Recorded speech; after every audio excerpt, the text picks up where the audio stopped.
बिस्मिल्लाहिर्रहमानिर्रहीम। दमिश्क का मरूफ और मशहूर ताजर रात के पिछले पैर सड़कों पर टहल रहा था। मौसम खुशगवार होने के बावजूद उसका दम घुटा जा रहा था। डॉक्टर के मुताबिक उसके पास हफ्ता या 10 दिन से ज़्यादा टाइम नहीं था। दुनिया की हर आसाइश के होते हुए बेबसी का ये आलम था कि टाइम से पहले ही सब कुछ ख़त्म होता महसूस हो रहा था। मुल्क के डॉक्टर ने जवाब दे दिया था। एक नन्ही सी उम्मीद थी कि अमेरिका में इलाज हो सकता है, वो भी दम तोड़ गई। जब वहाँ कई महीने टेस्ट वगैरह करवाने के बाद सीनियर तरीन डॉक्टर ने आखिरकार एक दिन आकर नरमी से समझाया कि आपके पास ज़्यादा टाइम नहीं है, लिहाजा मेरा मशवरा है और अक्लमंदी यही होगी कि बाकी का कीमती टाइम आप अपनी बीवी बच्चों के साथ गुजारें। रात के इस पैर बेखबरी के आलम में न जाने कितनी देर टहलता रहा। उसकी सोचों का तसलसल तब टूटा जब टहलते टहलते वो एक तंग से बेरोने पुल पर पहुंच चुका था। सड़क पर दूसरी तरफ से स्ट्रीट लाइट के नीचे एक खतून खड़ी किसी आदमी से गुफ्तगू कर रही थी। 30 साल के लगभग खतून का अंदाज मिन्नत समाजत वाला था, जबकि बंदा कोई ओबाश किस्म का था जो कि उसकी बात नहीं मान रहा था। उसके चलने की रफ्तार खुद ब खुद आस्ता हो गई। कानों में जब आवाज़ पहुंचना शुरू हुई तो खतून कह रही थी, खुदा के लिए मुझे इतने पैसों की ज़रूरत है, बच्चे भूखे हैं, मैं तुम्हारे साथ चलने के लिए तैयार हूँ। जबकि वो अबाश किस्म का बंदा उस खतून की कीमत आधी से भी कम देना चाह रहा था, और ये कि तुम्हारी इससे भी कम कीमत बनती है, बोल रहा था। फिर वो कंधे झुकाता हुआ चल पड़ा और खतून असरत की तस्वीर बनी खड़ी रह गई। वो थोड़ा आगे जाकर मुड़ा और खतून की तरफ चल दिया। उसे नज़दीक आता देखकर खतून चौकनी हो गई, उम्मीद भरी नज़रों से करीब आते को देखने लगी। नज़दीक पहुंचने से पहले खतून आगे बढ़ी। उसका अंदाज ऐसा था कि जैसे आपने आपसे ज़बरदस्ती कर रही हो। उसने करीब पहुंचकर सलाम किया। खतून ने मसनूई मुस्कुराहट के साथ जवाब दिया और टटोलती नज़रों से देखा और थोड़ा करीब होते हुए मैंने खेज अंदाज बनाकर पूछा, क्या मूड है? वो पीछे उठा और नरमी से कहा, नहीं ऐसी कोई बात नहीं है, दरअसल मैंने अभी गुजरते हुए तुम्हारी उस आदमी के साथ थोड़ी सी गुफ्तगू सुनी है। मुझे बताओ मेरी बहन, तुम्हारा क्या मसला है?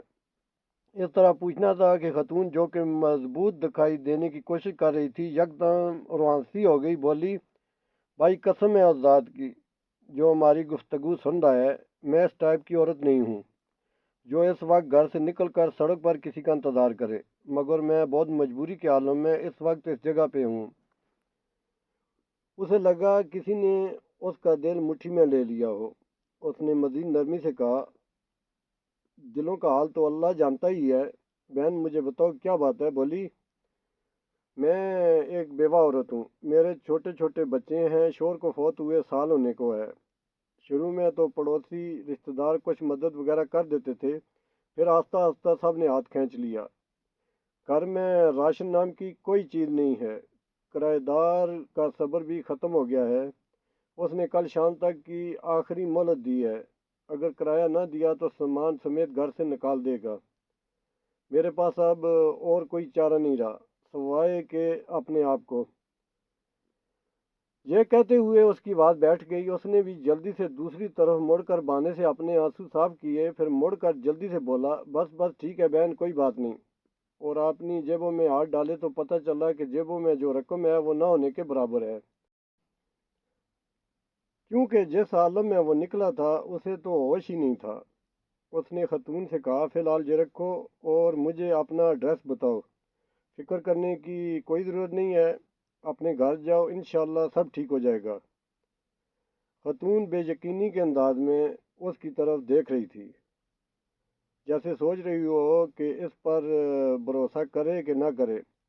उसने फिर से यकीन दहानी कराई कि तुम जाओ और एड्रेस बता दो बस।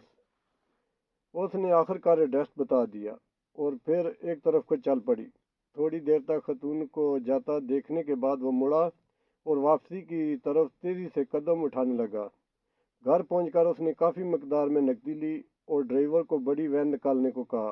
फिर खुद ड्राइव करते हुए शहर के 24 घंटे खुले रहने वाले स्टोर से राशन की बड़ी मकदार वैन में भरी اور خاتون کے بتائے ہوئے ایڈریس پر پہنچ کر سارا راشن اس کے گھر اتارا، باقی کی رقم خاتون کو دی اور کہا صبح کرایہ دار سے وہ خود بات کر لے گا اور کرائے کا معاملہ نمٹا دے گا، اور انشاءاللہ ہر مہینے مخصوص رقم آپ تک پہنچا دی جائے گی۔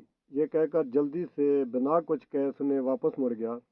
خاتون بت بنی بے یقینی کے عالم میں کھڑی آنسوؤں بھری نگاہوں سے دیکھتی رہ گئی، اور وہ وین سمیت نظروں سے اوجھل ہو گیا۔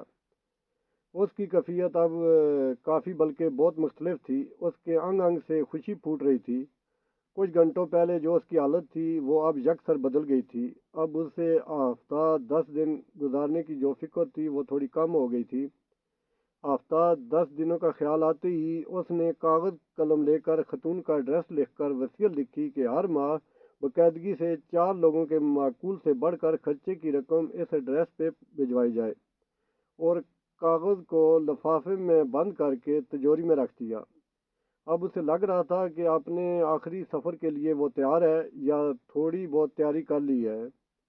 پھر ہفتہ گزر گیا اور 10 دن گزر گئے، پھر مزید 10 اور پورے 15 دن گزر گئے۔ گھر والوں کے کہنے کے باوجود وہ اسپتال نہیں گیا، اور پھر پورا ایک مہینہ گزر گیا، اور اگلے مہینے کی رقم بھی اس نے فوراً بھجوا دی۔ پھر ایسے ایک ایک مہینہ کرتے پورا سال گزر گیا، اور وہ معمول کے مطابق رقم بھجواتا رہا۔ پھر 5 سال، پھر 10 سال گزر گئے، اور پھر پورے 20 سال گزر جانے کے بعد ایک رات وہ معمول کے مطابق تہجد کے لیے اٹھا، وضو کر کے تہجد شروع کی، اور سجدے میں دعا کرتے کرتے اس کی سانسیں ختم ہو گئیں۔ وہ اس جہاں فانی سے سجدے کی حالت میں رخصت ہو گیا۔ یہ سچا واقعہ یہاں ختم نہیں ہوتا، اصل خلاصہ تو اب آنا ہے۔ گھر والے جب صبح اٹھے تو اس کو سجدے کی حالت میں مردہ پایا۔ افسوس کے ساتھ ساتھ گھر والوں کو اس بات کی خوشی بھی تھی کہ اچھی اور مبارک موت ہوئی ہے۔ خیر تدفین اور دیگر انتظامات کے بعد اولاد کا تجوری اور وصیت کھولنے کا وقت آیا، تو وہ بند لفافہ بھی نکل آیا جو کم از کم 20 سال پہلے کی تاریخ کا ان کے والد کے ہاتھ کا لکھا ہوا تھا، اور اس کا مطلب تھا اس لکھے گئے ایڈریس پہ 20 سال سے رقم دی جاتی رہی ہے۔ لفافہ پڑھنے کے بعد ان کو پتہ چلا کہ والد صاحب کو فوت ہوئے 7 دن ہو گئے ہیں، جو کہ تدفین اور رشتہ دار لوگوں کے ملنے ملانے میں نکل گئے ہیں، اور وصیت کے مطابق رقم کی ادائیگی 7 دن لیٹ ہو گئی ہے۔ رقم لے کر وہ لوگ اس ایڈریس پر پہنچے تو دروازہ کھٹکھٹانے پر خاتون بہر آئی، جو کہ اب 50 سے اوپر کی ہو چکی تھی۔ سلام دعا کے بعد تاجر کے بڑے لڑکے نے خاتون سے مؤدب انداز میں کہا کہ ہم آپ کو والد صاحب کی طرف سے جو ماہانہ مخصوص رقم ہے وہ دینے آئے ہیں، اور معذرت چاہتے ہیں کہ رقم کی ادائیگی 7 دن لیٹ ہو گئی ہے۔ وہ اصل میں… خاتون جلدی سے بولی، ارے نہیں نہیں، کوئی بات نہیں، آپ کے والد صاحب کے ہم پر بہت احسانات ہیں، آپ لوگ میری طرف سے والد صاحب کا بہت بہت شکریہ بولیے گا، اور انہیں بتائیے گا کہ ہم ہمیشہ انہیں دعاؤں میں یاد رکھتے ہیں اور رکھیں گے، اور میری طرف سے اداب کے ساتھ انہیں بتائیے گا کہ اب انہیں رقم بھیجنے کی ضرورت نہیں ہے۔ بیٹا حیرانگی سے بولا، کیوں؟ اب کیوں نہیں ہے ضرورت رقم کی؟ خاتون نے خوشی کے آنسوؤں میں ملی آواز میں جواب دیا، اللہ تعالیٰ کے فضل سے مہینہ پہلے میرے بڑے بیٹے کی ملازمت لگی تھی، اور 7 دن پہلے ہی بیٹے کو اس کی پہلی تنخواہ ملی ہے۔